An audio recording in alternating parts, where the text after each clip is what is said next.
So for today's video, I'd like to talk about heart rate and how useful it actually is for cyclists, especially those cyclists who already have a power meter. Now, I used to train with heart rate for a long time. When I was first starting out, I didn't have access to a power meter, and I probably used a heart rate monitor for 5 or 6 years before I got my first power meter. And I can say that heart rate is a useful tool and it can help you with your training to a certain degree. But the thing with heart rate is there are many variables that affect it.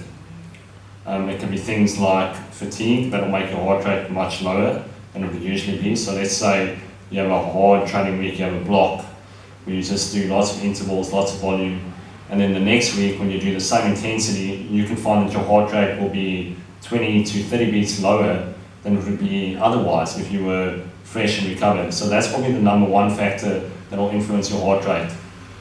And other factors could be the temperature, the food you ate, the amount of sleep you've had, and even stress. Stress can affect your heart rate as well. So there's many factors that affect your heart rate.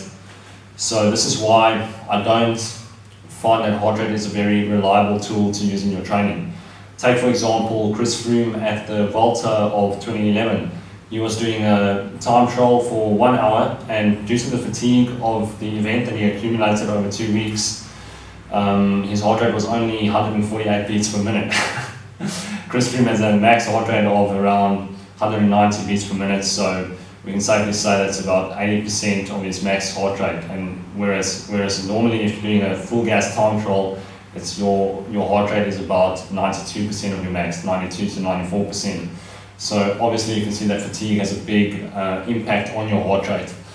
So what I do find is useful when training with heart rate is for zone 2 training or low aerobic base stuff. It doesn't vary too much in those zones, so for most people, of course. So it's useful to use it for staying under a certain heart rate so that you can develop your aerobic system effectively. But if you want to move beyond heart rate, then I definitely recommend using a power meter. A power meter is a tool that gives you the absolute information, and that's what you want. You want the absolute data. The next best thing that I would say to power is actually going by feel. You can feel how hard something is on an RPE scale, relative perceived exertion, rather than using heart rate. Especially for high intensity work, heart rate is really pretty much useless. So that is how I feel about heart rate.